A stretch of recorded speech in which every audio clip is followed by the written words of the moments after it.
السلام علیکم، فخر نیوز کے ساتھ میں ہوں سعدیہ بطول۔ سب سے پہلے شامل کریں گے آج کی اہم خبریں۔ بیورو چیف پنجاب جی ایس ایوب کی رپورٹ۔ پنڈی گیپ کا فخر، پنڈی گیپ کی شان۔ اسکواڈرن لیڈر عثمان یوسف حیدرآباد ایئر بیس پر جام شہادت نوش کر گئے۔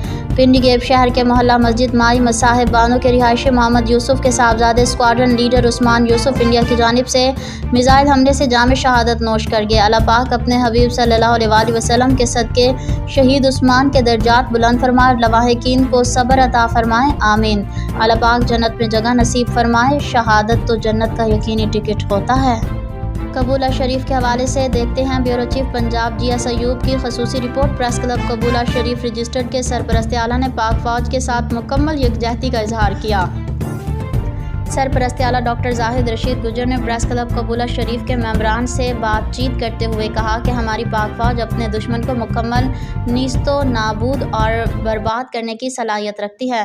انہوں نے کہا کہ ہم اپنی پاک آرمی کے ساتھ کندھے سے کندھا ملا کر کھڑے ہیں، اور اس موقع پر پریس کلب قبولہ شریف کے صدر سردار محمد فاروق ڈوگر نے بھی اپنے بیان میں کہا، ہم اپنے ملک کی پاک فوج کو سلام پیش کرتے ہیں۔ جس طرح ہماری پاک فوج نے دشمن کی بزدلی اور مکاری کا جواب دیا اور دشمن کو بھاگنے پر مجبور کیا، اس پر ہمیں اپنی فوج پر فخر ہے۔ آخر میں تمام معزز عہدیداران اور ممبران نے یک زبان ہو کر یکجہتی کا اظہار کیا اور پیارے ملک پاکستان کی سلامتی اور فوج کی کامیابی پر قاری اعظم نے دعا کروائی۔ مزید خبروں اور اپڈیٹس کے لیے دیکھتے رہیے فخر نیوز HD۔